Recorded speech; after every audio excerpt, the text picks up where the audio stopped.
I call this meeting to order at 7:03 p.m. Okay, and let me begin the meeting by reading the confirming member access for our open meetings. As a preliminary matter, this is Karen Sepitelli, Chair of the Grafton Board of Library Trustees. Permit me to confirm that all members and persons anticipated on the agenda are here at this time. Members, when I call your name, please respond in the affirmative. Marty Essner. Aye. Doug Bowman. Aye. Aaron Vanderstein. Aaron Vanderstein here. John Babrisky. John Babrisky. Thank you. All right. And also your names are about that big on my screen right now. So I'm here. all right. Staff, when I call your name, please respond in the affirmative. And we have Beth Schreiber. Here. All right. And we don't have any anticipated speakers for this evening. And so this is an open meeting of the Grafton Board of Library Trustees is being conducted remotely consistent with Governor Baker's executive order of March 12th, 2020, due to the current state of emergency in the Commonwealth due to the outbreak of the COVID-19 virus. In order to mitigate the transmission of the COVID-19 virus, we have been advised and directed by the Commonwealth to suspend public gatherings. And as such, the governor's order suspends the requirement of the open meeting law to have all meetings in a publicly, hold on, I just made it bigger. I just lost my place, a publicly accessible physical location. Further, all members of public bodies are allowed and encouraged to participate remotely. The order, which you can find posted on the town's website, allows public bodies to meet entirely remotely so long as reasonable public access is afforded so that the public can follow along with the deliberations of the meeting. Ensuring public access does not ensure public participation unless such participation is required by law. This meeting will not feature public comment. For this meeting, the Grafton Board of Library Trustees is convening by Zoom as posted on the town's website, identifying how the public may join. Please note that this meeting is being recorded and that some attendees are participating by video conference. Accordingly, please be aware that other folks may be able to see you and that take care not to screen share your computer. Anything that you broadcast may be captured by the recording. All supporting materials that have been provided to members of this body are available on the town's website unless otherwise noted. The public is encouraged to follow along using the posted materials unless otherwise noted. We are now turning to the first item on the agenda, but before we do so, permit me to cover some ground rules for effective and clear conduct of our meetings and to ensure accurate meeting minutes. I will introduce each speaker on the agenda. After they conclude their remarks, I will then go down the line of members, inviting each by name to provide any comment, question, or motions. Please hold until your name is called. Further, please remember to mute your phone or computer when you are not speaking. Please remember to speak clearly and in a way that helps generate accurate minutes. For any response, please wait until the chair yields the floor to you and state your name before speaking.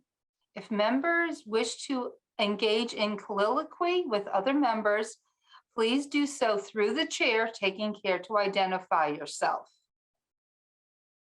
We don't have any items for public comment tonight. And finally, each vote taken in this meeting will be conducted by roll call. Okay, let me move that aside. Okay. So the first item we have on our agenda tonight is to approve the minutes for both the April 27th and June 22nd meetings.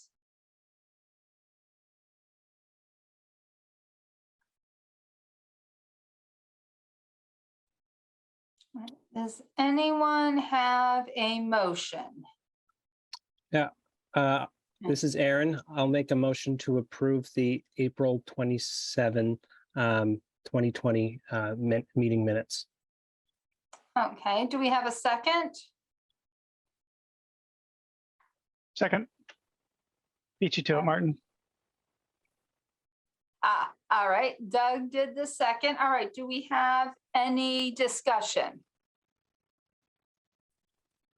All right, hearing no discussion, we'll do a roll call just based on order on my screen. So Marty, I approve. John, I approve. Doug, Doug, aye. and Aaron. Aye. All right, I declare the motion carried to approve the minutes for April 27th. Would anyone like to make a motion about the June 22nd minutes?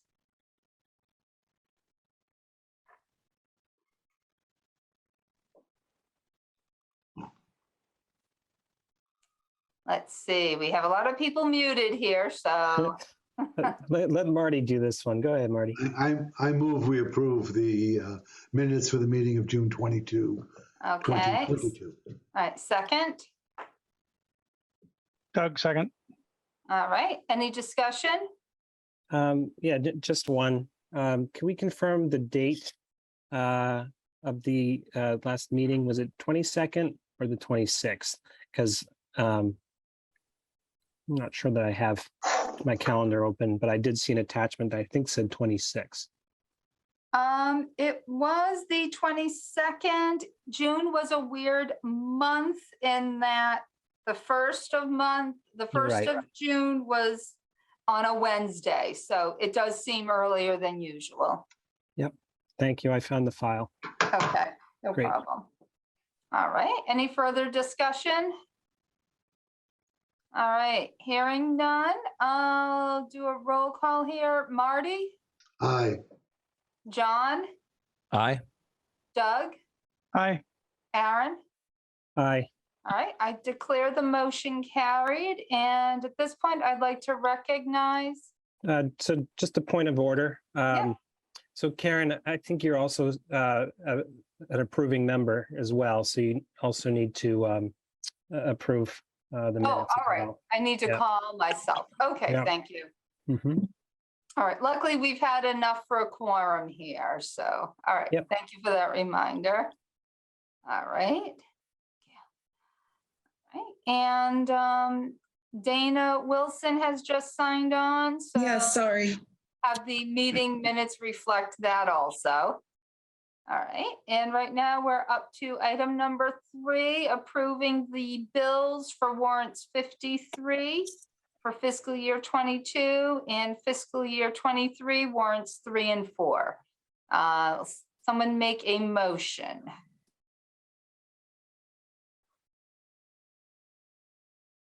I make a motion that we approve the bills for FY warrant 22 warrant number 53 and FY 23 warrant number 3. And do you have something to say about warrant number 4? No, I don't see it on the agenda. Well, It's on my agenda. I have approved bills and it's on Oh. that. Oh, I don't have 4. I have number 3. I don't know why. I don't have it on the agenda that was sent out, but it appears on the one that Beth has just put up, so I'm satisfied with that. Okay, yeah. Thanks. This is John. I believe the one that you're looking at right now, which is like the scanned PDF with the town stamp on it, that one has number 4. And if you're looking at the Google Doc or the DocX Word document file, that one does not have number 4 on it. I see that that's correct. But Karen, I believe the agenda that's filed with the town clerk would be the official agenda. Yes, Yeah, yeah, I do so believe therefore- so. Therefore, we can approve that warrant if we so choose. Yeah. Okay. Yep, so Dana, would you like to add warrant number 4 to the motion? Sure. Should I start all over? I would like to add warrant number 4 to the motion. Okay, all right, thank you. All right, anyone for a second? This is John. I'll second. All right, John, second. All right, any discussion? All right, hearing none, I'll say Karen, aye. Marty, Aye. John, Aye. Doug, Aye. Aaron, Aye. Dana. Aye. All right, I declare the motion passed. All right, on to item number 4, ongoing business. The Mplcp building program grant update. Oh, yes, Aaron? So just before we move on, I think it's a good idea to remind trustees to provide their signature if they haven't yet at the library so that Bill can approve, Beth can approve bills on our behalf. Bill can approve Beth. Wait. Marty, do you have a question? Yeah, I don't understand what you just said. Okay, there is a signature document that we sign and update on a yearly basis, so that if Beth, for some reason, is not available to sign off on a warrant to actually pay the bills, one of us can go in and sign that so that the bills can be paid, even in her absence. And we have to sign that every year. Yes, yeah. Okay. I don't remember ever doing. How do we implement this? Go into the library and sign something? Yep. I think if you just go to the front desk, they will, whoever is there will be able to help you. And I think Beth is just going to see what that is. We'll give her a moment. All right. I didn't realize we did it every year either. Oh, and there's a lot of blank lines. So we used to have to do this because the protocol was we needed a quorum of trustee signatures to get the bills paid. And then they reduced it to 2. And then you all voted to have me sign off on the bills. And then we had a pandemic and even my signature was just digital. But because we're kind of coming out of only meeting on Zoom and in some committee meetings, and because we haven't done it and really should have it on file because it's now a continuation of operations issue. If I'm out of commission and then my next in command is out of commission, I still need at least 2 trustees who could come in and sign off on the warrant, which we do each week, to get the bills paid. So we've been lax in doing it. We are supposed to do it every year as we have an election every year and have new trustees come on board. So we want to make sure we have a record of the signature of all the current trustees. Again, regarding implementation, is this a document that you need any original signature? Or if you send me the document, I sign it and send it back, that won't suffice? We can try it, but it's usually an original signature. Yeah. If you don't go out because of COVID, then just send it to me digitally and I'll add it in as an appendix. Send me the blank. I'll send it to you. And if I get in there one of these days, I'll do it. Okay. It is right now in 217, the admin office, all hours that the library's open. Oh, okay. Marty? All right. No. Yes, Dana? I was going to say, Marty, if you can get it and sign it, just leave it in your mailbox, your front porch. I'll grab it before I come into the library one day.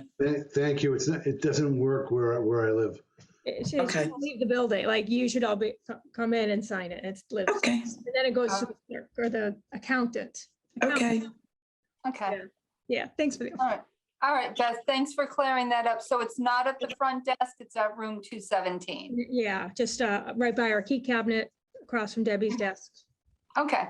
With a pen. All right, thank you. Sure. And Beth, I will turn it back over to you for that Mplcp grant update. Sure. So July 1st, we passed our 1-year anniversary of the building having substantial completion status. We don't have our permanent certificate of occupancy yet because we still have that one outstanding item to be ADA compliant, which is the lowering of 5 sinks and I think 11 counters in the building. There was a mill worker who came through with the architect last week to set up a plan of attack. And hopefully we're going to try and schedule that soon. It just keeps getting pushed off for one reason or another. I did let them know that the end of August and like last 2 weeks of August and first 2 weeks of September were a programming lull. And that would be the ideal time to tackle this project that could take up to 2 weeks. And we still have some outstanding items. The only thing on the punch list remains the HVAC, the air conditioning and heating, finishing contracted work so that we can go for our LEED certification. That application is still in process. So we need that commissioning to finish so we can submit it and get our $165,000 for our silver LEED certification. We've had contractors in and out over the last 2 weeks for a variety of things. I realize this is supposed to be the June report, but this is just really fresh. So the tutoring room doors today got their handles, and I was not happy with the quality of work when they were installed when I was away in May. So the door gentleman came back and rehung everything. It now looks, flush and plumb and at right angles. He fixed some gouges as well as putting those handles on the doors. We also had him, we're just discovering new issues kind of every week. And they're little things like you lock the door to the teen room and it closes, but not quite all the way. So you think that the room is locked because there's no staff. But then if somebody leaves and it doesn't swing shut all the way, somebody else can come along and open the door and get in. So we ask him to adjust the tensioner on the door closer, which is that piece of hardware up at the top that controls how fast it swings closed, so that we can have it really be locked when we think that it's locked and there's nobody in that room. We did the same thing for the children's program room. We also have an issue with most of the doors we can push open to a certain point and then they'll stay open and hold without needing to do a wedge under the door. So they made some adjustments on that. We have a major program on Saturday with the Bruins mascot Blades coming to visit, and it's provided by the Mass Board of Library Commissioners. We won this visit just by putting our names in the hat. We got picked. So I believe the First Lady of the Commonwealth is coming with Blades to visit and check out our brand new library. So we've been doing a lot of cleaning. We've retouched paint in the children's space and teen space in particular. It was really obvious. There were really brightly colored walls and you could see some chips. So custodial has been working on that. Our carpet extractor did not arrive this week.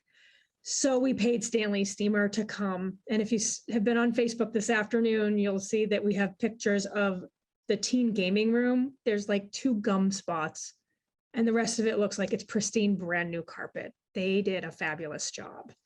Yeah, but I didn't budget for the expense. So, I've set aside $2,000 for contracted services, emergency plumber or locksmith. So it was $500 and it's gonna have to come out of building maintenance. We also did the community room because that's where the Blades visit will take place. We had a couple after hours events in the farmers market over the last couple of months. So there were some stains and that room also looks pristine. It looks really great. So that's checked off. What else? We have someone from Signet coming to adjust the doors. They're scheduled or programmed to open at 10 a.m. on the dot and to lock at 9 p.m. on the dot or 6 p.m. on Friday and Saturday. And we're finding at 9:57 in the morning, the doors are unlocked, but staff might not be right at the desk or at their desks. Staff are often coming in right at 10. So we had some patrons in the building before we're officially opened, which is kind of a problem. And people trying to get in at 3 minutes of 9 to pick up a hold who can't get in because there's something off with the schedule. So Signet is going to be coming in to adjust that door closing schedule for me. I don't know why I can't do it myself. Maybe they'll teach me. In the past, they've just done it remotely for me. I'm waiting for contact information so we can adjust the ADA door opener that's at the parking lot level. We had adjusted them to stagger because I didn't want them to both open and stay open for a long period of time, because particularly fall through spring, you get cold air coming all the way through that vestibule and then sometimes dirt and leaves and debris. But the flip side of adjusting it so they stagger is that they don't stay open very long. The doors are heavy and they're like literally almost sweeping patrons off of their feet. because there's not enough time to get from one door to the other. And patrons are not understanding that there's a button in the middle that they can wave to extend the amount of time the door is open when they're going. So, even putting up a sign isn't going to help. I've tried to train them, but we really need to, I think, adjust it back to, it's going to stay open for 10 or 12 seconds for somebody who's a little slower to pass all the way through. I'm pretty quick, and it's caught me a couple of times going through. We had a staff member sit down in a book discussion program on one of the new chairs, and the leg just snapped right off. It's not a heavy person. It's a new chair, but so I've had to approach the company and get waiting for a replacement part for a chair leg on wheels. So just, lots of little things we're still adjusting. Our shelving and furniture is at this point complete. Lighting's pretty well worked out. Like, there's a lot going right, which is wonderful to report. We'll be a full year open in mid-October. We are going to be getting even more money from Mass Board of Library Commissioners. So I just got a new contract to sign. If you've been following along, they gave us $460,000. And then I think they gave us like $1.2 million. And then they offered us 1.6 or 1.8, which was for fiscal year 22 that just ended. And they now have another 2.2 million for us for FY23. And they also approved that $165,000 for the lead certification, if we get that certification. So at this point, like at the end of this fiscal year, or when they send the check, which they may very soon, we'll have, gotten 4 payments out of 5 practically. We got moved off the waiting list. There's 6 other libraries that were moved off the waiting list. And if they go to their town meetings and they don't get their funding by mid-January, I think it might be January 9th actually, then their money could come to us. So we might even get a lump sum, finish the payout if other libraries are unfortunate enough to not get their funding, which I don't wish on anybody, but we might actually get our full payment and be done. Payment is hinging on my completion of financial reporting that had not been done through the last year.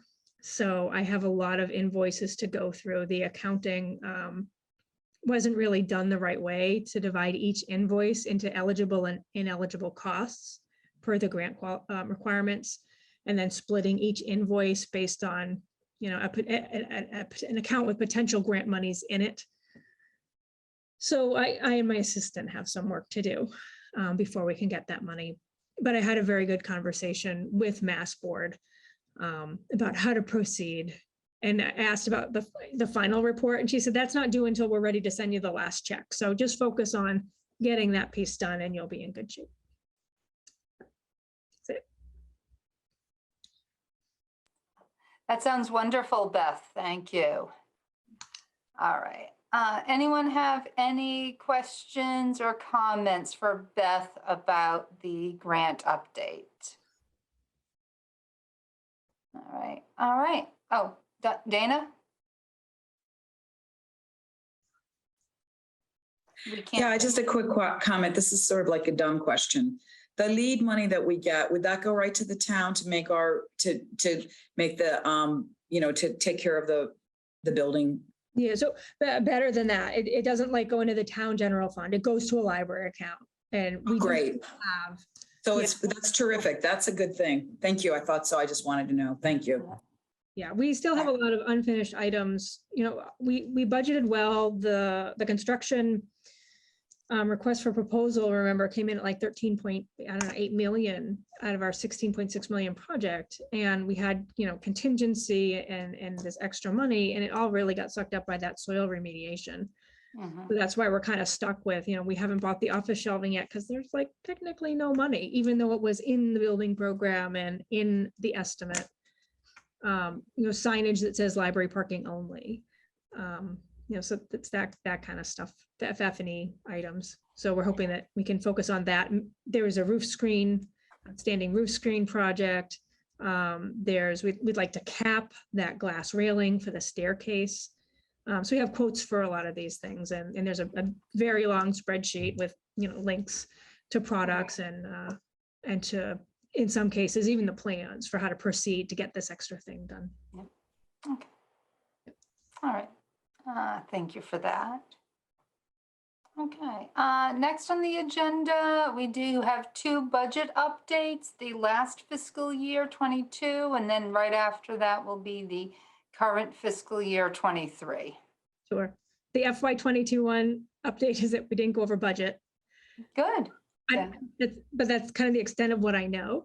For those who follow along with weekly reports, you know that in July, we switched accounting softwares from SoftWrite to Vadar, which meant staff training for Eileen and I, and then floundering as we tried to figure out how to use this new bill pay system and have it dovetail with our purchase orders and everything else.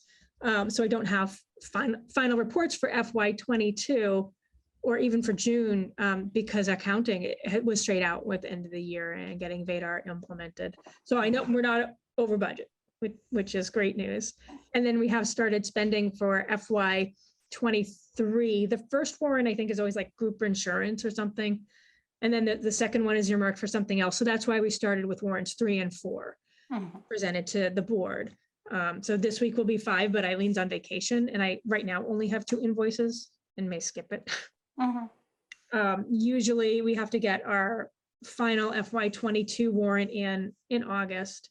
And then in October, I have a financial report due to Mass Board of Library Commissioners as part of our state aid package. And that's usually when I have a really final sense of how we finished out for FY22. Okay. Yeah, and we're so far, on budget for FY23, I guess as much as it's possible to be. But like I said, I've already got like an unexpected expense of a carpet cleaning service. Yeah. So Okay. it's early. Yeah. All right. Are there any questions about either year's budget? All right. Beth, and any IT updates?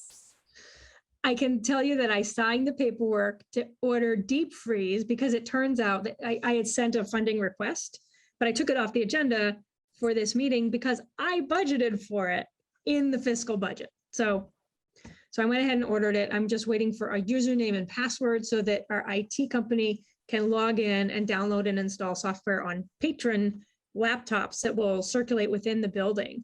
3 sets of 10, and then like a spare set for programming or overflow. So that's exciting. Yeah. What is deep freeze? Deep freeze is a like administrative software that lets you give a person a computer. They can make any changes they want to it, install viruses, download things, save their resume and their personal medical information, and then you reset the computer and that wipes clean and it restores to a default setting. So it's both a security measure, for making sure that our equipment doesn't get harmed with downloads.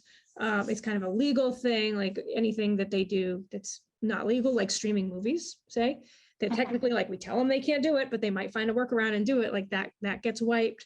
And then it also protects personal and confidential information because it's clearing out anything and not allowing saving. You can still save and download and install unless the machine or software requires you to reboot. As soon as you reboot, like you lose it and it goes back to just, the standard things that we have on there for everybody, Word and word processing software and internet access. And Okay. All right. Sounds good. Everything else working okay then? So far, so good. I am still waiting for a way to get Wi-Fi statistics. I've been asking for this for a year, and I brought it back to town administrator who does the contracting with the IT company. And he put it on his list of things that we need to have. So hopefully that will move it along. And they've continued to be responsive. I see them usually on Thursday, once a week. And they're pretty quick to, set up a new email account if I need one, or get somebody a, log in to the shared drive so that they can access files. We're kind of in limbo right now with not having enough Word licenses because we're about to move to Office 365 on a town level. And we're a little bit stressed because we don't quite know when and how that's happening. And then if I have somebody new who's on a computer and they go to open Word, like it doesn't work. So now they have to log in a different way. We've got workarounds. And we're just hoping that soon we will all be changing over, because then at least it'll be consistent, computer to computer. It's That coming. makes sense. Yeah. Okay, Doug, The little meeting iPad thingies that go outside the meeting rooms, did that get resolved? Like, are we using those now? We're not. So again, it was an after the fact thing that Andy thought would be a good idea, but there's no way to plug them in and charge them. So Debbie and I have been trying to come up with a solution to make them secure so that we can put them out, and then it'll have to be part of opening and closing procedure to get them charged. And it's not getting done because it's just not as urgent, honestly, as the Sure. budget or covering the desk. How long do they stay charged? I mean, I would assume they stay charged for multiple days. Yeah, probably 2 days. Yep. Yeah, and then the downside, I guess, is that, you know, the idea was you can go and look at the tablet right there and see if the meeting room is available or when you can book it, as opposed to having to go bother a staff member to do it. So it would be beneficial to have it, except then it's also one more thing to think about at the beginning and end of the day. So the only way to reserve a room now is through a staff member, or is there an online sign up too? You can do it right on your phone or tablet or from home. But people walk in and they want to do it right there and then. Sure. And if it's busy, we can say, oh, well, you go over there and do it yourself. And sometimes they can and sometimes they can't. Or they'll try, but they're from Sutton and it blocks you from doing it. So then they have to go back to the staff member and the staff member does it for them. Yep, Grafton okay. residents have priority. So. Do we have any, this is John, do we have any signage or anything at the meeting rooms to say how to reserve the rooms, or like a QR code or anything like that? Actually, I was gonna ask Debbie to make a QR code that would launch the software. She's out sick this week. Children's Room has a sign, and I don't know if it's a code or if it just says see a staff member. But yeah, I actually put that on my list this week as here would be a quick solution. Here's the URL, here's the QR code. Go ahead and click it and DIY. Okay. That I come on. All right, great questions there. Any others? Yeah, Aaron? Yeah, just to dovetail off of what John said. You know, I'm not sure that the library has an easy way for people to access like a programming schedule, because I know that we were visiting the children's room and there was a program that we were interested in signing Augie up for. And so Marilyn was very helpful. She signed Augie up, but I didn't quite know if she said you can do it online, but I didn't know how to do that, right? Oh, okay. So I don't know if there could be similar signage or QR codes kind of, you know, posted strategically around, you know, or at least on the signage that's advertising the different, you know, events going on. Yeah, that's a great idea. And I think it would be pretty easy to do. It's graftonlibrary.org/events. And you can get to the page. But yeah, Cool, thank you. you're welcome. Thanks for the suggestion. All right, Dana? Beth, I was just wondering, how is that working? Are people signing up? Can you tell us how, because like a few times you've told us like everything's all busy in the whole building, but can you explain let us know, like, are people signing up for programs in advance? Are they doing the same for meeting rooms? How is that going? How's the demand? Not this past Monday, but the week before, we actually had every single meeting room booked. We had it might've been, there was a program in the big community room, but we ended up with like so many tutors and quiet study people looking for space that we did allow somebody to use the 10-seat conference room, which, you know, feels weird to put somebody in there, but people are using the meeting rooms to take an online class. Like they have 2 or 3 hours and they need to be there to do a class. They're booking to just do quiet study. Either they're definitely doing tutoring. Sometimes it's just a phone call or an interview and they just like need a quiet private space for, you know, an hour to use. They're definitely getting used. Once in a while we have a no-show, but I'd say it's like, you know, 1 out of 10, maybe 1 out of 15 is a no-show. And sometimes they call and let us know, and sometimes they just don't show up. Programming has always been, you know, we have a limited amount of seats or, you know, limited staffing. So, you know, we can't accommodate 30 people in a program, we can do 10 or 12. And we're still keeping numbers low because of COVID. We did have a disappointing thing that happened with, we had like a animal adventures come, and we registered 75 people, and then we had a waiting list of like 50 people.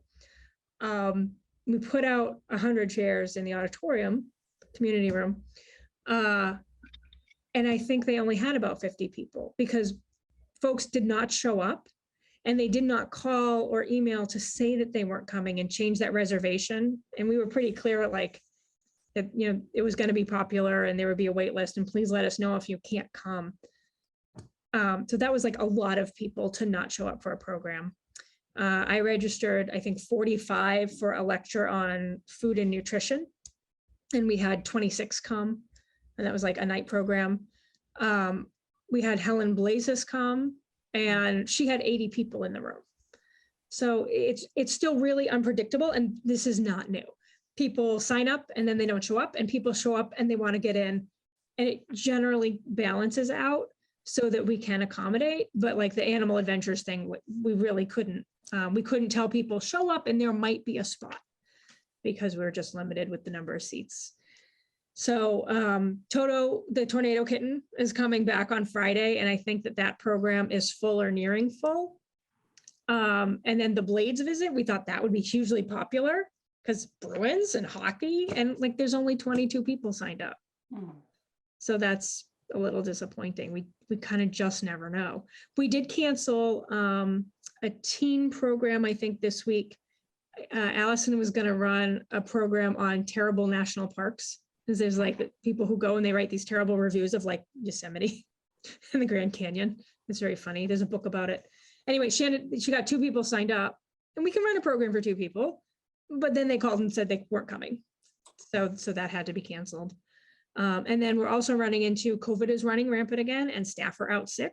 So we're probably going to have some program cancellations just because we don't have somebody to run programming next week. So I was all over the place. I was going to ask you about COVID. I don't know if we need to talk about it now. I just wondered if we're following anybody the has- town's guideline. When they say mask, we'll mask. Okay. Yeah. Okay. Are we worried about it, people in general? Because I'm just trying to figure out what to do with events that are coming up in the next 2 months. Yeah. People have to mask. I mean, people Okay. have to be personally responsible and mask themselves, and not be told by a government entity to take care of their health and people around them. My personal. Okay. I just been trying to figure out, I just wondered what it's going to be like the next 2 months, because I wanted to do some programming. And Yeah. Well, I'd love to do it. I'd say we can try it. We can be outdoors. If you're inside, you got a mask, okay. but I can't force it. Okay, that's okay. Yeah. Okay, that's what I needed to know. But you're not seeing I don't want us. to cancel anything. Okay. That's all I wanted. I needed to know that. Thank you. That's good. That's what I wanted. Thank you. Okay. All right. Sorry, I think that devolved from IT, Karen. That's okay. That's okay. I'm looking at my list here. All right. All right. There's nothing else about that. Next up is the capital campaign update with Dana. Thank you. Yes. Well, it's amazing, but Doug and I and others have been working, and our list is getting smaller. So we're actually getting stuff accomplished. So we think within the next month or so, we're gonna, right now, the production's being done on all our donor plaques that will be hanging throughout the building to recognize the donors who gave us endowments. And we're also working on, we've been working on out of the scope projects, and we just, as you could see, most of the landscaping is done. And I know there's a dead tree here or there. We will be taking care of that and make sure it gets, the parties replace it. So you saw the garden in the back, and Doug and I am also still working on a lighting structure to have that completed for the community patio. So the next thing is we're going to go through Beth's wish list. And I think Aaron and Karen said they would help with that. So we're going to start that and probably next week or the end of this week. I found out I had more stuff to do on the one. I have to fill out some more paperwork for the Sunshine to make sure they know everything about where the plaques will be going when they're going to be installed. So it's more work. So maybe I'm going to get together with people. We'll meet next week, I think, if they're available. So that's what we're working on. And, you know, we also, the gardens also, I had asked for help for watering and people are helping. And we are trying to get people to come in and help weed. And I honestly think that we have a couple of places where it's going to be issues that the weeds are really bad that are coming from like the next door yard. And we have to figure out what to do. But generally, I think once we get most of them out, the flowers the plants have been planted, so there shouldn't be a lot of extra room. So I guess what, I don't know. I have to find out. I know John is going to work on that. We're going to get the Girl Scouts to help us. And then Beth, we had one day that we did it with some wonderful volunteers. The thing that's hard is we do it from 4 to 7. It's really hot, or 4 to 6. So we are, some gardeners said they would come back on their own, and there's one woman that's going to do that. So we're still kind of grappling with that. So you'll probably hear from me again and see if you want to come out and help, that would be great. If we want to do it on a Saturday or Sunday or something, just let me know, or in the day. So I appreciate everybody helping. It was really cool. We had met a new person, a new library, a person I hadn't known who was a library patron, and she brought her children. It was very nice. And I met another person. So that was good. And Beth had her family there helping. So we got stuff done. It's amazing what you can do with just 3 or 4 people. You know, and the flowers look great as well. So this is Karen, but yes. Oh, well, thank you. It looks great. So Doug and Beth, I saw you. I would just add, we ordered benches. Oh, that's so right. There's a park bench that we had in front of the library, the original library, in memory of Jen. Yeah. I'm blanking on her last name. And so we actually ordered six more. Jen White, thank you. Yeah. Not that I read your lips, but I figured it out.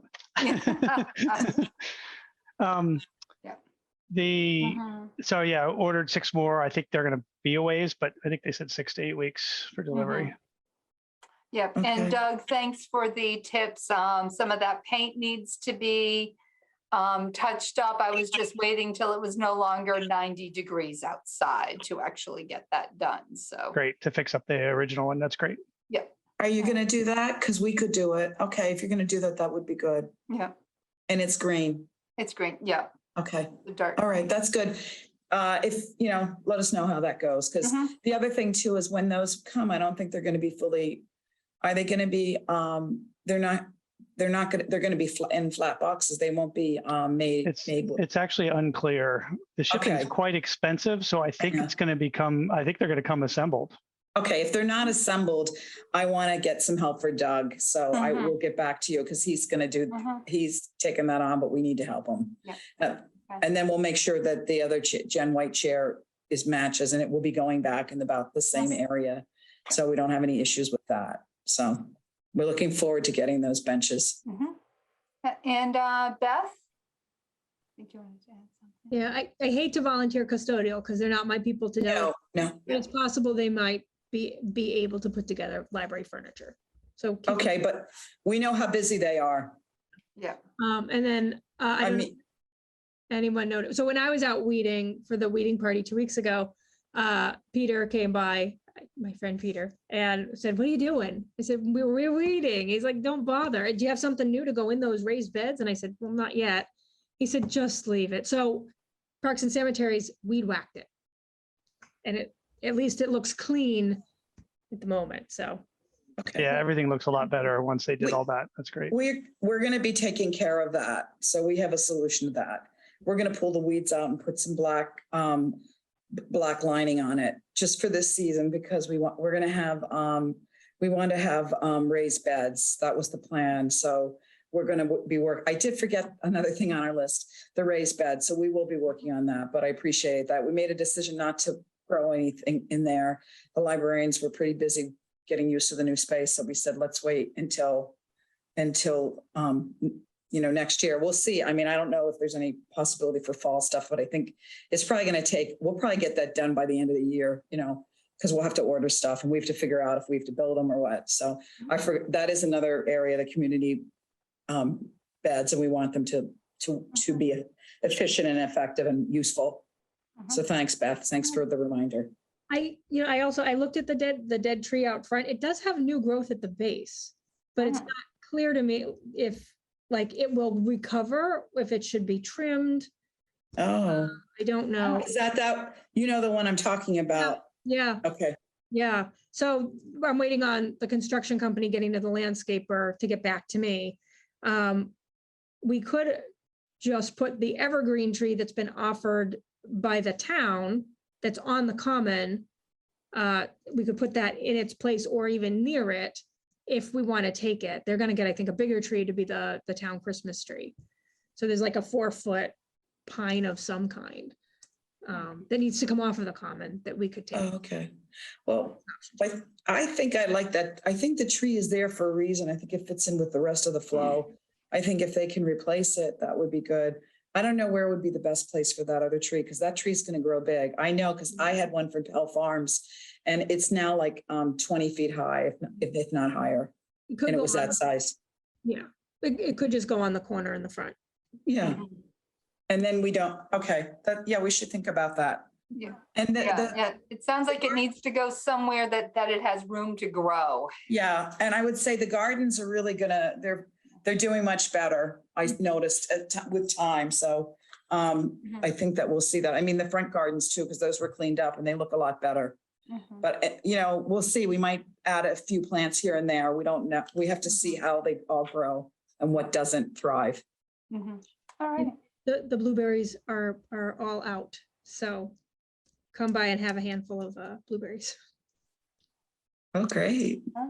Are we allowed John? to just go pick them? You are, I think, don't strip the bushes, you know, but yeah. But I think everybody on staff like takes 2 or 3 in the morning as they go in past them. The big ones are very sweet. They're Yes. The only thing I would really say really quickly that I don't look in that particular area, but in the back, we've been amazed because we wanted to have like a lot of insects and birds and all that. And this is really happening. We see a lot of different birds and things, and I keep on seeing them, and different birds that I haven't seen for a while. So it's working. I didn't really know if it would, but it is. The native plants are really good. So I just want to say this is John. I was out there I don't even remember when it was, late last week or over the weekend or something. So I watered everything. I did find one of the hoses was like the key thing was on, and then it was the hose that it has a hole in it. So I don't know when that was done, but I made sure to turn them all off, the ones that, you know, had the hoses attached to it. And then I tried to put everything back the way it was in terms of where the hoses were and the timer one that was enabled and stuff. I did do some weeding. I didn't get that far. Didn't feel like I put much of a dent into it. The girls troop 2019, it sounds like they would like to do something. So their scoutmaster, I think, is out of the country right now. But I'll be able to get in touch with their other leaders. Do we have like an idea of what we actually want to do? Maybe have them come over on the nights that they're available, like that they have their meetings and stuff. I think they're all at camp this week, but maybe starting next week or the following week. Do we have an idea of how they can help exactly? Sure. I mean, between Beth and I, we can show. Yeah, there's a lot of things they can do. We still need to like cut some of the, you know, the dead plants that are on the ground around some of the plants. And there's a lot. I think there's still a fair amount of weeding. I mean, I thought I saw that. And whatever was in the community beds, we really want to pull that all up. We want to get it out of the soil so that it goes away. So yes, there is. If you just want to connect with me, myself, or Beth, we were doing it on Wednesday nights, but and you know, just let us know what works, and we'll try to accommodate it. Let's see what their schedule's like. Right. So John, I wonder if you put those leaders in charge with Beth and or Dana, and then they can work out those specifics. Okay, Sure. I'll do All that. right, perfect. All right. And if we need any help, I'll be asking people. Mhm. I know you're all busy, the trustees, but I figured I'll ask. Nobody All showed right. up this week. Zero. Pardon? Nobody showed up this week. We had zero. Well, Yeah, and I just wanted like initial, this is a weed, this isn't. Because there's grasses that are decorative grasses. yes, And then yes, there's weed grass that we have to pull out right. and making sure that they Well, dig. let's talk about that, Beth. I do want to, we Right. didn't thank, but Pepperoni Express donated some pizzas and salads and stuff. Mhm. And that was really great. The people love that. So maybe because it's been so hot, maybe we could do that again. And then maybe if the weather does change. 2 Mhm. weeks. Yeah. All right. Very good. Yeah, and if we could just define a place to put the weeds.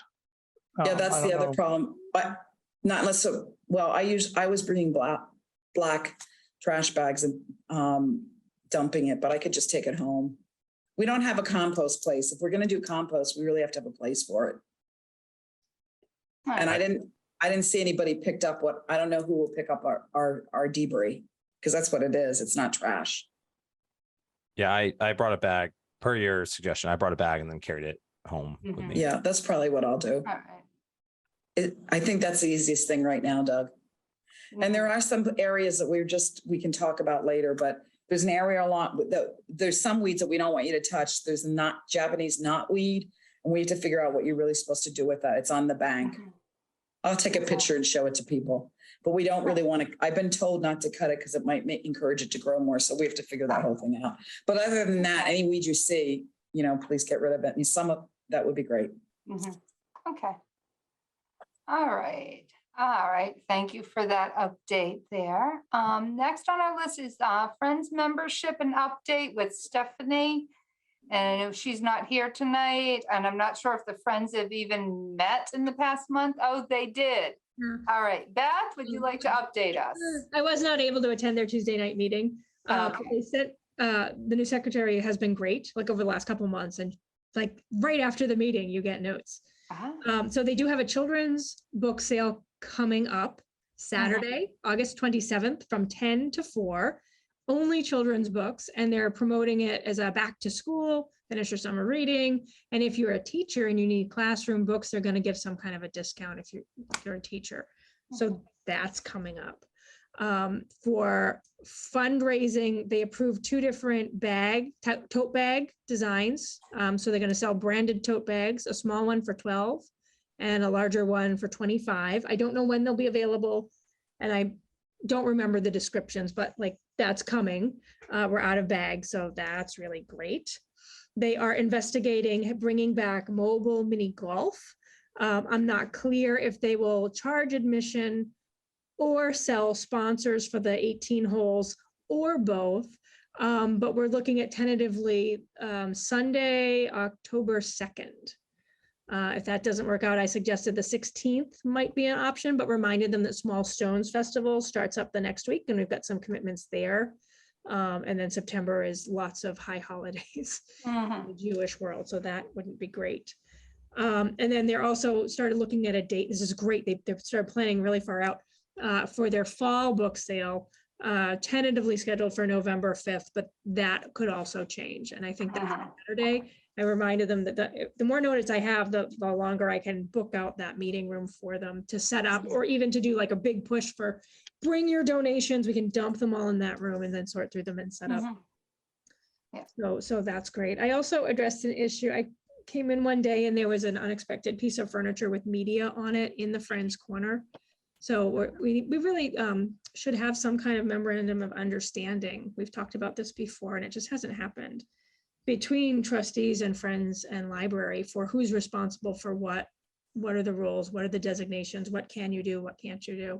I had to ask them to remove it, and I was really polite and it just didn't go over very well. I'm sorry, what do you mean immediate? Like they had like a laminate wood bookcase shelf that was stuck behind a seating area that does not match anything. I don't know. Oh, I see. I don't know if it meets code.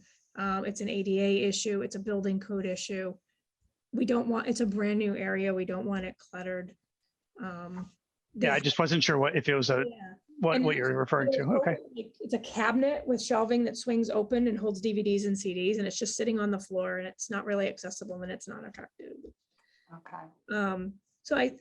the things we want them to sell things. Fundraisers are great, but they have to limit to the shelving that's been provided through the building program and the construction grant.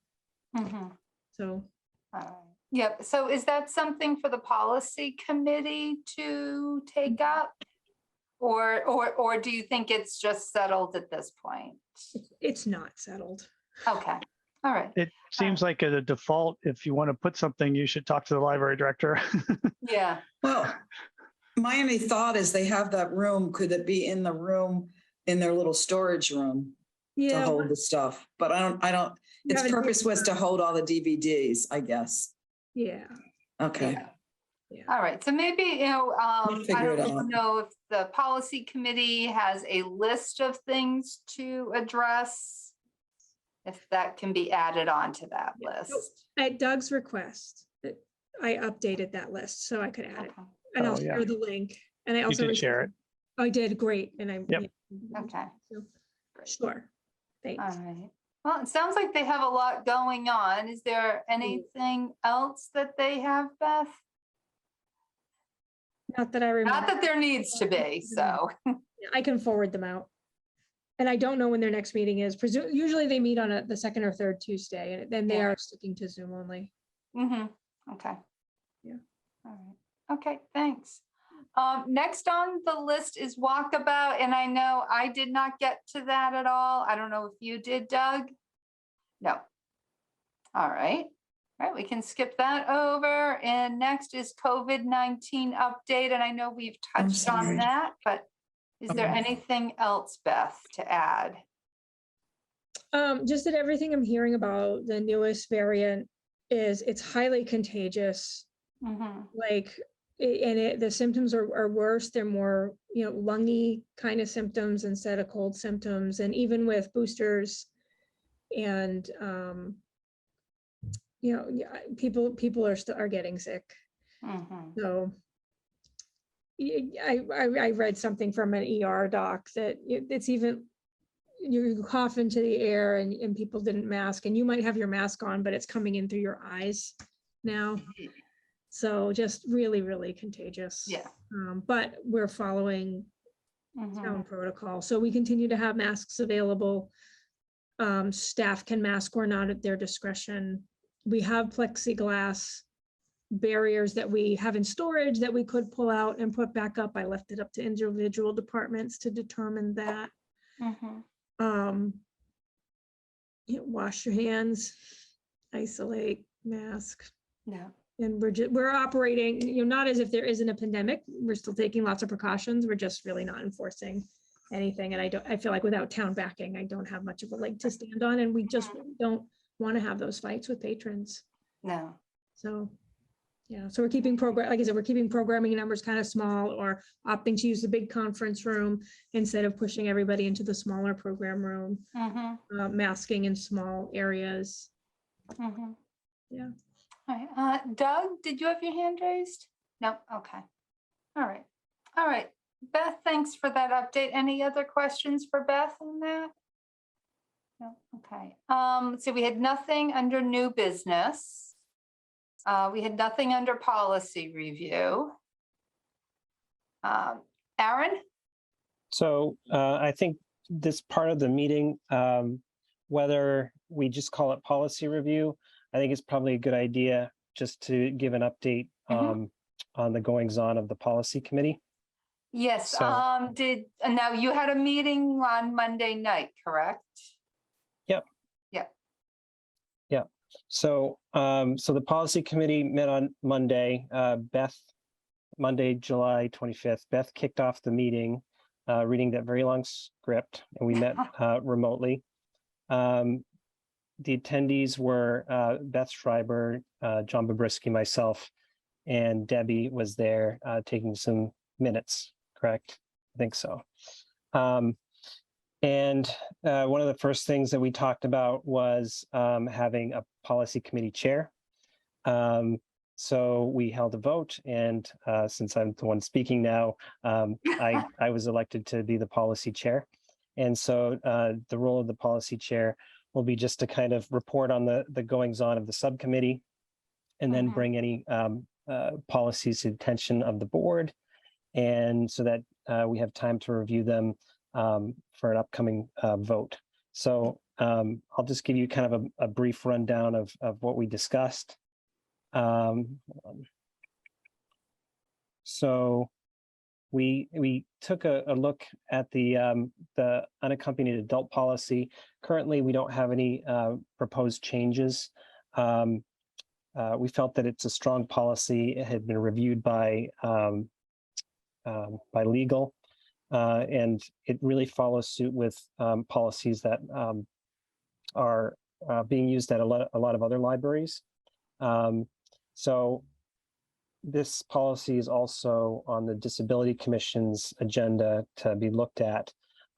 So at this point, we don't have any proposed changes, so I don't think this one will come up for reapproval for any changes anytime soon, until perhaps the Disability Commission recommends some changes, and then we'll run it through legal. So I think this one will stay for probably at least the foreseeable future, unless some changes are proposed. The other policy we looked at was the minimum staffing policy, and that was really just kind of bringing John and I up to speed because we're new on policy committee. But I think the last time some changes, at least by the date that was on the draft we're looking at, was May, perhaps. So it was really just John and I trying to get an understanding for how a minimum staffing of 4, because that's really less than 4, the policy says to close the library. So really for a library that size, we're trying to understand 4, and then the new proposed would be less than 6. So John agreed to take a look at some data that Beth may be able to provide in some of the current schedules. But one of the things that really was highlighted to us is it's not really just 6 people in the building at any one moment. It's really a 10 a.m. to 9 p.m. Opening time that really not any one person is expected to work. So you have to stagger shifts and stagger people's breaks and lunches and dinners and stuff. So I definitely have a much better picture after that discussion. But at this point, we haven't proposed any new changes. But our goal is to perhaps have a draft policy ready for you guys, I want to say, by next meeting, but maybe too ambitious. But it seems like the library really needs us to take a good hard look at this policy and see if we can help them out. Beyond that, we tabled the 3D printing policy draft. I guess I checked in the teen room probably 3-4 weeks ago, and I asked about the 3D printing, and I think the response was they're waiting for the trustee board to put a policy together before they could start rolling them out. So now that I'm newly minted on policy committee, I think that would be, now that kind of falls on us to take a look at that and get those out to the public. So. But I think that a lot of thought and attention needs to go into that, especially with consumables. That's kind of where my head's at. And then the next policy committee meeting will be, we agreed to change the meeting to Wednesdays, staggering Wednesdays at 7 p.m. So the next meeting will be on August 10th. And then the next one after that, I guess won't be until the 7th of September, so kind of staggers with the trustee meetings, and so that we're not meeting every week on Wednesdays. Great. Any thoughts, feedback? Doug? I know the 3D printing policy. I know a few people asked me about that 3D printer. So if you need help with that policy, I can help out too, or whatever. Okay. John? Yeah, this is John. I remember, I think it was at the last meeting, we had talked about how there was, I believe, a cover I think we wanted to order for it. Do we know if anyone has done that or the status of it? Because that's also, I think, something that might hold up the 3D printer usage. Doug provided it. We Yeah, I'm haven't. pretty sure that was part of that big order. So we open up the instructions to assemble it and it says, print out these parts on your 3D printer. Put together. So Allison's working on that, but she did also forward concerns that there's no way to lock that away, right? So concern about the room being unattended. We're trying to address staffing, keeping the room locked when there's no staffing. Are people going to go in and mess around with it? I did point out that it will be attached to a computer that will be password protected because the policy that we're drafting says only staff touch it. But that doesn't actually physically prevent that from happening. And there's nowhere to move it or tuck it away or put a thing around it or lock it off. So. I will, I actually, if you need someone, like if we don't feel comfortable turning on the printer in the library at all, even for staff usage to print those parts, I could print those parts if we need to. I have a 3D printer at home. I have two. And then also I will note that just a heads up in case it wasn't known that the printers, and maybe that's why one of the reasons we got the cover for it is that the printers get hot.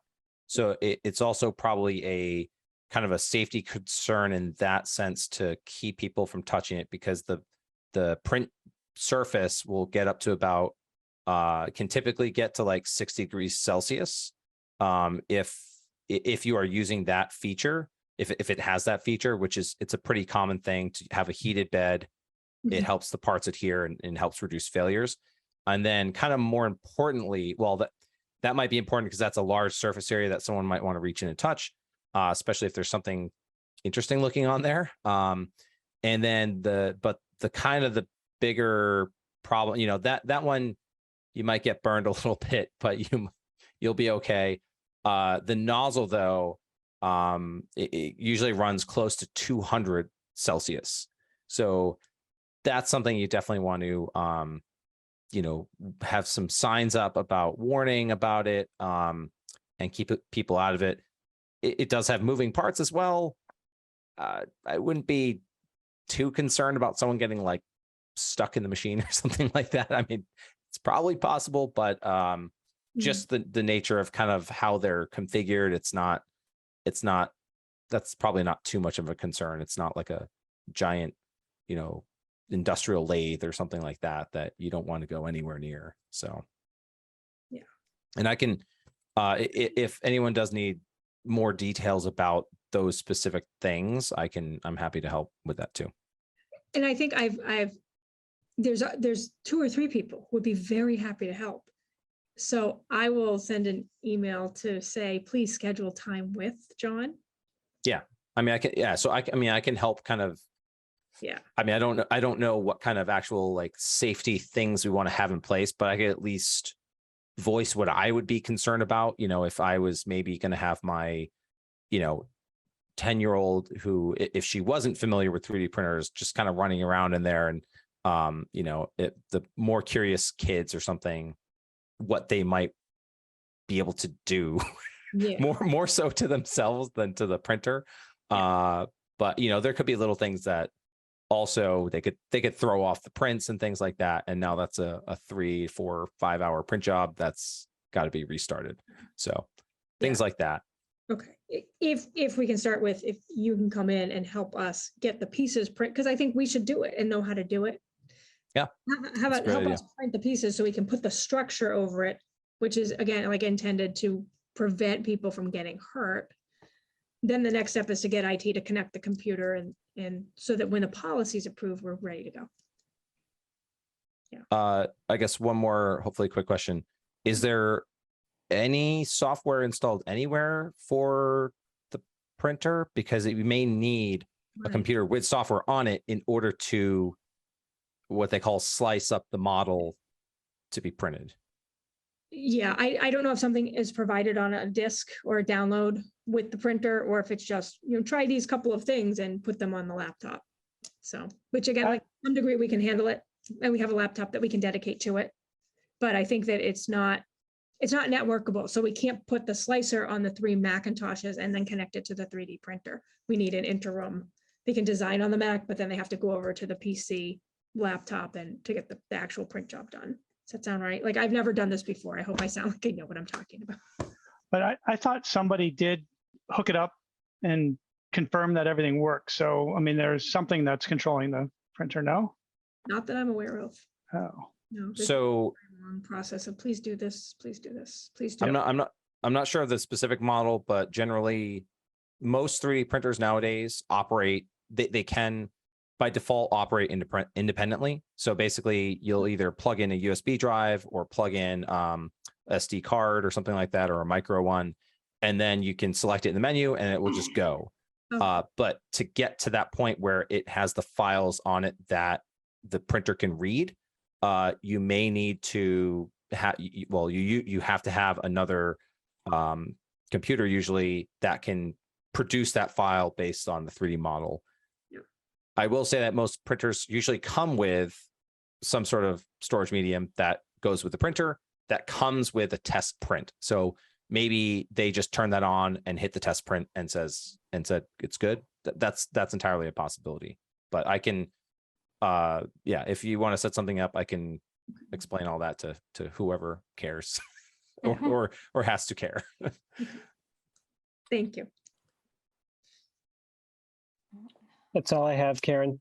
So I have, all right. No, I look forward to a update every month. So Beth, I'm just wondering, like, just under policy review on the agenda, we just put a line, Policy update. for Aaron to update us there. That would be great. No, that sounds wonderful. Thank you for stepping up to chair that and for that update. Lots of great stuff happening there. All right, and next up, we get to hear from Beth, stats and staff update. Sure. Staff update is that we've hired somebody to be our head of borrower services. The hiring letter was just completed today. She is scheduled to start August 1st, so I'm hoping that will still work out for her.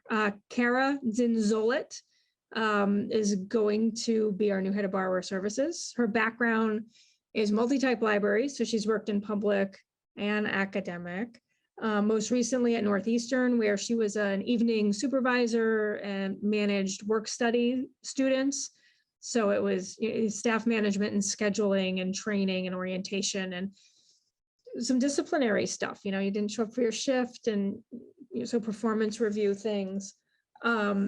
She mostly worked in the medical library and worked on a grant to bring medical themed graphic novels to the medical students. So she's got like collection development experience as well, which is really exciting. Her references were fabulous in terms of being a hard worker, kind, compassionate, going above and beyond. And I think she'll be a real asset to our borrower services team.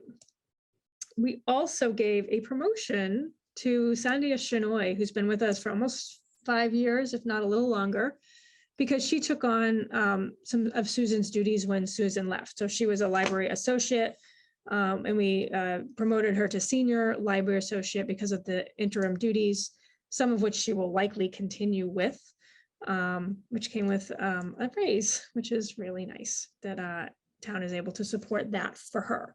We have extended an offer to somebody to be the technical services librarian, but we're in negotiation mode at the moment. So I don't have any more new information to share, except to say that while we have 2 people who have instructions for how to process the books that have arrived and they're sitting in boxes and cataloging, we're so short staffed, we don't have the time to go in there. So if you do hear complaints from patrons that there's no new books, they've been ordered and we'll get them cataloged as soon as we can. And I'm hoping to bring somebody on by mid-August, definitely by the end of August. So, for the rest of the director's report, We have had a request for reconsideration for a book in the library's collection. It's a book that portrays Native Americans in a negative and inaccurate way by an award-winning historical young adult novelist.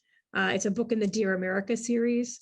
So we decided that because somebody filled out the form, although they didn't fill out enough of the form to actually warrant it being a formal challenge to a collection item, it would probably be a good exercise to treat it as if it was and go through it. And it may be that our staff, if we go and look at professional reviews of this item, would collectively say, you know, given like the current climate, we never would have even purchased that book that doesn't accurately portray the Native American experience, that uses stereotypes, that glorifies the Native American, and we wouldn't have included it for purchase. But it is a book that actually is still in our collection and circulating. So I think the next step that would need to happen, since we've received a request for reconsideration, is to appoint like 1 or 2 trustees to sit in with a staff member and myself to go through the complaint and look at professional reviews and make a determination that we would announce to at the next board meeting. So I would need volunteer, Karen, maybe call for volunteers. All right. Okay. So I would volunteer for that because I used to read that series to my daughter. So when I saw that, I don't remember reading that particular book, but, you know, I'd be interested in doing that. I don't remember the title. I'm sorry. Yeah, I don't either. I do remember seeing the email, but I know of that series and I know I've read some of those. I should have prefaced this with it would involve reading the book, which is less than 200 pages in a juvenile book. So a quick read. Quick read, yeah. All right. Doug? What was that, an email you sent to the group? No, the Oh, process is that I alert you. We form a committee, the committee meets, and yeah. Yep, okay. Yeah, so I didn't include it as supporting material. Okay. All right, so I guess, is anyone else interested in reading the book and discussing it with Beth and another staff member? We'd meet over Zoom. You meet over Zoom, yeah. No. Aaron? I haven't read a book in a long time. I'm an audiobook junkie, but it seems like a short read, and I'd be happy to help. Okay. All right, so I'll email the 2 of you and we'll figure out a time to meet that works for probably a youth services staff person. Yeah, and if you could just include the name of that again, I'm sure I have it somewhere, but Yeah, I know I don't remember it and I didn't pull the material, so. no. Yeah, but I'll send out like the whole. Yeah. Yeah. And do you know how many copies the library has of that? We only have 1. We are one of 44 libraries, I think, in the state that still has it. Okay. The person, I think, does not live locally. And No, she did not. They have not read the book. So usually that would just stop everything in its tracks. So the person, all right, I guess I didn't catch that part. She has not read the book. Right. So okay, that's normally interesting. we wouldn't proceed because the person has not read the book. But I think it is a good exercise in intellectual freedom and how does our collection development policy, our material selection policy hold up, especially in the light of multiple book challenges in the United States for books that actually are just diverse. Right. But this is actually like, no, this has wrong information. Yeah. I think it's a bad book or that we're opposed to the content. It's just wrong. It's just bad. Well, I went online and looked it up and yeah, I did see a number of reviews saying stuff like that. Yeah, but when it came out 20 years that are more recent. There were rave reviews 20 years ago. It's Right. great historical fiction. Say all the white librarians who read it and wrote reviews of it in 19, whatever. Yeah. 99. Things change, but all right. Thank you, Erin, for volunteering because I think it does dovetail well with the policy committee there. So. Yeah, so we're just gonna go through the exercise. I think. All right, great. All right, thank you. And then the director's report, is that next? Yeah, it's all in one area here. Yeah. So I haven't finished tabulating June statistics, working on the public service desk. We talked about COVID, we talked about IT, we did a construction update. Excuse me, we participated in Pride. All departments were decked out to celebrate Pride Month in June, and we had representation at our local Pride program the first Saturday of June, which was really great. We hosted a kindergarten readiness program with the Youth and Family Community Partnership, which is through YMCA. 62 people attended.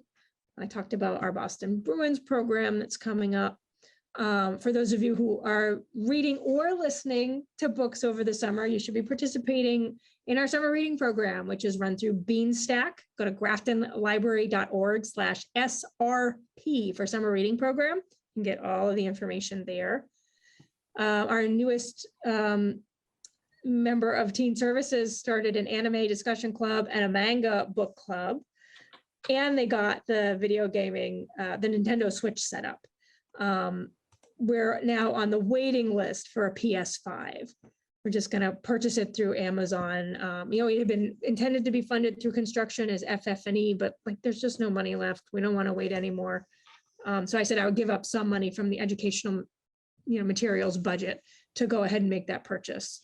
And there's been some kids who've been coming in and playing, and they're very excited about it, checking out the controller and a game and playing games at the library. We hosted the last meeting of the Grafton Middle School book group, and they got a tour at the end of June. We had Crescent Manor book Wagon program, which is our outreach to a local nursing home or assisted living. I'm not sure which it is, but 12 participants checked out 18 books. We delivered 22 items to homebound patrons in June. 17 volunteers put in 73 hours of service. We had 92 museum pass reservations, 82 of which were picked up, 10 were no-shows. We gave out 86 seed packets for home gardeners and made 10 out-of-network requests for materials. Our 5 adult book groups met. Gum Jam met with 10 people playing ukulele. We're at Apple Tree Arts in July and August, and we're intending to do, on the same day as the Friends book sale, it's also International Play Music on the Porch Day. So our local library ukulele group will be out probably between, 10 and 12. I forget what time we settled on. Hopefully in our new Gum Jam shirts that have ukulele chords on the back to play music for people coming and going for the book sale. I mentioned Helen's author visit and Deborah Genovese's food sensitivities talk. We placed 829 holds. Summer is always really busy because of school reading lists and reading for pleasure. So that's really great. And then I did not pull the yes, I'm sorry, Erin, I didn't pull the yes log and the no log. And can't, remember any specific issues or complaints to share. So that's my quick update. Okay. I'll send out the report. No. Right. Any questions or comments for Beth? Yeah, Doug? I saw your note about the high use of our meeting rooms, which is great. Does that data get entered into your ARIS reports? It will. Yeah, it's something we've always had a 0 for. Right. And they keep it separate. They want to know how many public meetings, which are really any meeting room use. So like a tutoring session is technically a public meeting that anybody could go into, but generally people don't book in to attend, right? So we track that separately, how many reservations and how many total attendees. And I report that now in my weekly report and in the monthly report. And then that's separate from how many library programs for each age group and how many people attended those separate numbers. But yeah, that's great. I mean, I think that's something that let the town know. Maybe in your, I don't know if you've portrayed that in your weekly meetings to your department meeting, but I mean, it's a great thing about the new library is all the meeting space. It is. People really appreciate it. It's well used. Yeah. And I'll just say, I attended the author event for the Finest Hours. That was just a couple of weeks ago here. And that was very well done, well attended, lots of great questions and comments. And just another great use of the meeting room. And, the author Michael there was very impressed with the library, so. Great. I got another grant. It's a small grant. We're getting $1,000 from the Coalition for a Healthy Greater Worcester because of my winning proposal to do an emotional wellness week, offering a whole bunch of programs like drop in and get a hand massage, or 10 minutes of Reiki, meditation, henna. We're putting together some wellness kits to go, like a Zen garden where you can set it up and play with it to relax you, and a photo, I forget what it's called, like a photosensitivity light for seasonal depressive disorder.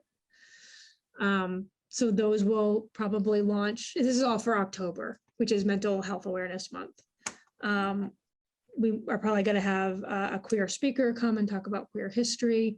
We're looking at a Jewish speaker on Jewish movies, if we can get the funding. So these are all emotional wellness and mental health awareness programs. And part of, I think, winning the grant was that we're also going to try and slant it toward BIPOC populations, LGBTQIA plus populations, and diversity, equity, and inclusion as a theme running through these programs. So that's on our radar, and really exciting coming up. I think Halloween's on a Monday night this year. So the building will be open. If it's not, and I have it wrong, and it's on, I'm looking at my calendar. If it's on a Sunday, then I think we'll still probably try and find a way to be open. I'm pretty sure it's on a Monday night though, so we'll be doing some kind of program for Halloween. National Night Out is coming up, and I put out a request, and it looks like we have lots of people who want to come sit at the table and say hello and eat their free hot dog and greet members of the community. So build some time in to walk around and check out the booths and entertainment as well. That's next Tuesday, the 2nd of August. So there's a lot going on. It's good. That's it. That's it. Okay. All right. Aaron. So I'm not sure if this fits in with the director's report, but it's probably maybe it's directed for Doug, because the initial thread about just the efflorescence on the bricks out front, it seems that a determination was made that it could have been related to how it was treated. It wasn't treated with the same product that goes on the other bricks in and around the common. So it looks like it just needs to be cleaned up. It's not a brick issue. Was it the determination? Yeah, I mean, I actually had reached out to Jam Construction but previously, and that's what they confirmed. And then it sounds like that was reconfirmed by William in the town. It was just a salt product that was used this past winter. And the fact that we just haven't had enough rain here in the last month or two, there's still some remaining on the bricks. Beth, I don't know if did they mention that the DPW would be willing to sweep it, or do you think we're going to need to get volunteers? So I think so William has been designated now as the construction solving person. Okay, so he's the person. So he would need to, if you are willing to contact him and tell him to ask DPW, who are also not my people to delegate, and who are very willing often to do things. If they can, I don't know if they can come power wash it or what needs to happen next. The construction company isn't going to provide any help with it. Weren't we concerned about the power washing, Doug? No, you just can't. You have to do low power, high angle, or low angle, so you're not hitting the grout out. Quick question, is this going to happen every year? And no, they've agreed that, as long as the DPW uses a different product, it shouldn't happen. It didn't happen on the common. So DPW doesn't use the product. I know this is really complicated. So DPW does the plowing for the lot, and then the building department does all the walkway clearing, including like these little sidewalk, snow movers and snow blowers. So it's building department who puts down the salt and sand or provides it to the staff, who are then sprinkling salt and sand, not knowing what's in the mix. But there needs to be like direction from the town to building department. I can include that in my email exchange to William. Yeah, although I guess if the issue of the conservation wetland means we shouldn't be salting the parking lot either, and that should only be sand. Then yes, loop DPW into the conversation. But it has to come from higher authority than me, I think.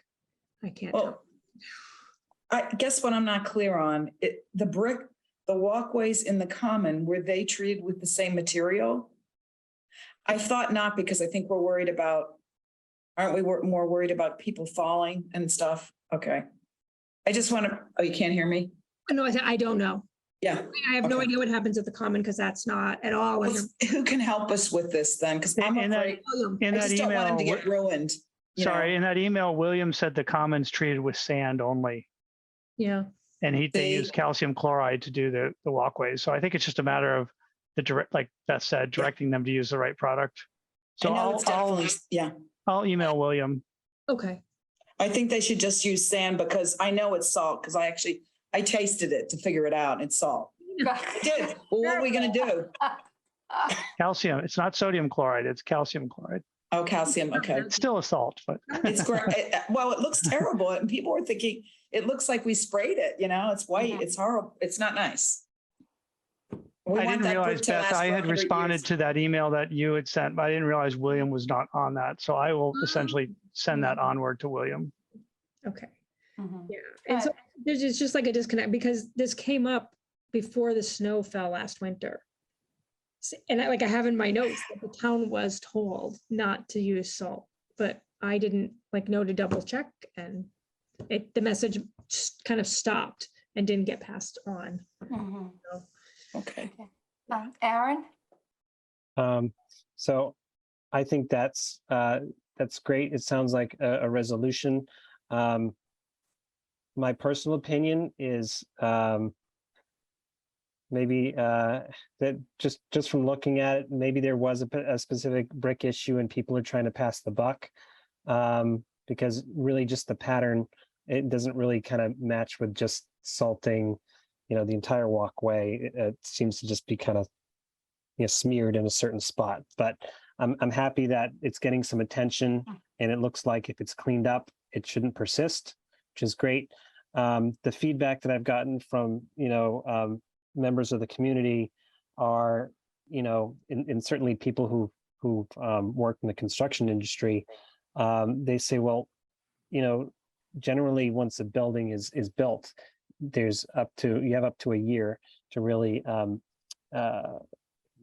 fix any complaints or issues, or they're obligated to fix any complaints or issues with the structure, which I know the front walkway was not done as the original, from the architect. I think it was done by a third party or another contractor. So, to that end, I want to make sure that we're not just saying somebody's passing the buck and they're going, no, it must have been the salt. And then that's the end of the story. And then it persists and then we have no recourse and have to fix it ourselves. Well, we're now over a year because even it went in at the end of July. Okay. But substantial completion was the 1st. So we're really close. If you want to say it's a year, like August 1st is pretty close for it being installed for a year. I saw it all over. And I noticed that when some of it would change when it got water on it. That's what I noticed. I don't know if that's helpful, Aaron. I saw it okay. No, I mean, it's just not clearing up. It looks like it goes away when it rains, but then it comes right back. Comes back, yeah. Yeah. Well, the building committee, the OPM, the architect, Mark from blanking on the OPM Sullivan. company, Jam Construction, which is the construction company that did both the common and the library, and now Paul, who's in charge of the DPW, they all think it's the calcium chloride that was used. I'm happy to hear that. I think an independent patron brought it to Kamasi, and they took a look at the photos, and that was their opinion, was some efflorescence and maybe a problem with the brick. So, but it sounds like it's got the proper attention. So I'm happy with the direction. Thank you. All right. Anything else? Yeah, Dana? Beth, can you give us an People are wondering, can you give us an update on the roof situation? I think you gave me a brief update. Maybe Doug can help with that too, because I do know that community members are talking about it. They're wondering if it's still an issue. So I thought I would just bring it up. Okay. You're talking about the green roof and the leak in the community room under the green roof? Yes. There hasn't been any new leaking. We also don't know where the leak that happened twice is coming from. So this is like also something to pass off to William. But what are we going to do and who's going to pay for it? So the recommendation was that the green roof company could come and take the green roof off. And if it was going to be a day, it could just sit. And if it was going to be 6 days, they can take it away so that we can do a flood test on the roof, figure out where the leak is coming from, repair it if needed, and then put down some additional barrier to prevent any further leaking before the green roof goes back on. And I got to tell, we have construction meetings every Monday, and I'm still not clear on what the next step is and if that's going to happen and who's responsible for doing it. Or if going through that process would restore what we think might be a voided roof warranty. So there's also contention over whether installing the green roof voided the roof warranty or did it not void the roof warranty because the roof was designed to hold a green roof. Okay. If someone would take that on and bring it to William, that's the next best thing to do. Okay, because Chase it down anymore. Okay. The information that I have. is that it? Because I thought you would. So they didn't. So that I'm understanding it. No, it hasn't been seen since that one time. Is that what we're Leaked twice. It leaked twice. after April 19th, which was Patriots Day. We came in Tuesday morning and there was leaking and plaster and stains. And then it leaked again, I want to say like May 22nd or so. Again, following like heavy driving rain. Okay. And now when you go in the meeting room and you look up, you can see some stains on the ceiling tile. It's kind of all in a line. The ceiling's just a little bit buckled. And if you lift up the ceiling tile and look, you can't see that anything is visibly leaking or molding, and you can't tell where the water's coming in. I think it's got something to do with where the buildings come together, the top of the meeting room and the side of the 2-story part of the building. I think it's something there and it's just traveling along and leaking. Okay. And it does also, though, seem to be closer to the doors. It's not at the 2 exit doors for each half of the room. It's like 2.5 tiles in, but there's like some significant pooling there. So it could also be coming in from there. But I need someone who is not me to direct the town to move, trying to solve it forward and find the money for it. 'Cause I'm not getting anywhere. Okay. Okay. Yeah. Let So us if you want to think. take it on and call William. Can we think about it? So, Maybe Doug and I should think about, it just seems to me if we let this go, it could be really, Well, it so seems like we need to find out what's going on. the last time it rained, I got an email from the construction company suggesting I put a staff member down in the room to watch and see if water came in. And I said, I'm very short-staffed. I can check it, but I really can't, I have to be on the desk. I can't sit down there. And they had volunteered to send somebody to come sit and watch it when it rained, so we can catch it and fix it. Okay, good. But they didn't show up. Oh, okay. Yeah. so does this fall under the building committee? They're a volunteer committee. I mean, they're not going to come and sit and watch the ceiling while it rains either. No. Well, maybe we could get different people to do it, but I just think we have to figure out who's gonna, we just can't like forget about this and not take care of it. Not that we would be doing that, Yeah. but we just have to figure out our next step, which is what you were saying, Beth. What is the next step? Maybe William has to help us. Maybe, I don't know. Maybe Doug can think about that. I just honestly don't think want it to be. This is William's issue, right? William, Okay. if he has to park somebody in that room, the next torrential Yeah. downpour, they could work in that room and watch for Yeah. leaks. Right. Or set up a video camera and try to record it so that we can have documented proof. Yeah, It was Right. overnight rain both times. Right. Like it extended like 4 hours of rain. Yeah. Right. Yeah.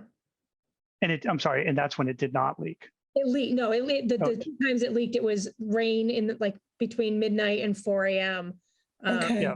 Driving rain, but like I couldn't go back and say it was because the wind was blowing in a southeasterly direction. So it's directing Right. all the No. water into this channel. Like I just don't. Right, right, which kind of negates the whole watch the room because, yeah, I mean, nobody's going to camp overnight in the room. Yeah, I mean, not to say that it couldn't rain for 4 hours during the day, but also Right. I don't know, like just because it's raining doesn't mean that leak shows up right away. Like it hits some saturation point and then it could take who knows how long before it trickles down and then starts, growing a ceiling stain Yeah, or dripping onto the floor Right. and causing a, right. plastic. So basically, watching it may not do anything either because it may not happen Yeah. immediately.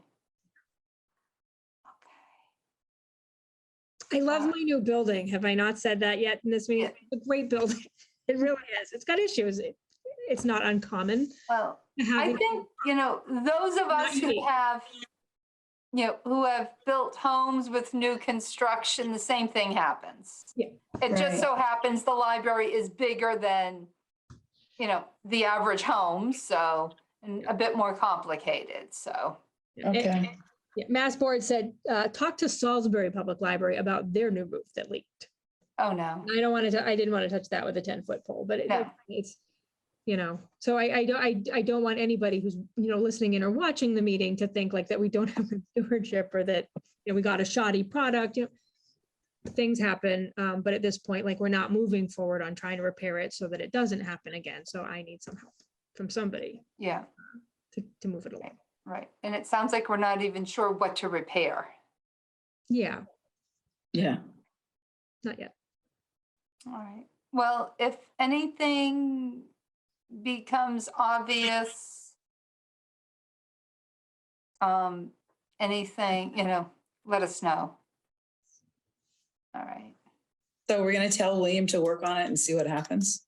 Who is we? Because it's not me. Oh, okay. Someone else to do that.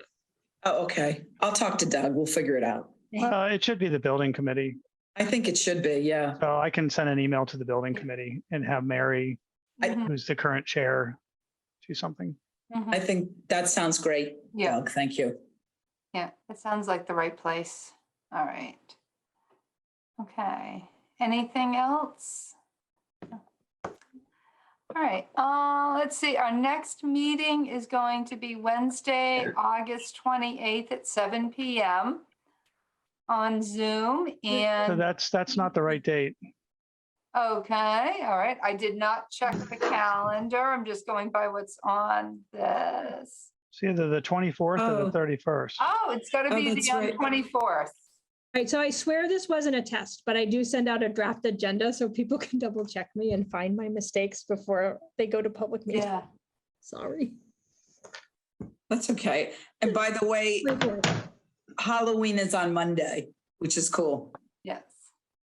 Okay, right. so So change to the agenda. The next meeting is Wednesday, August 24th.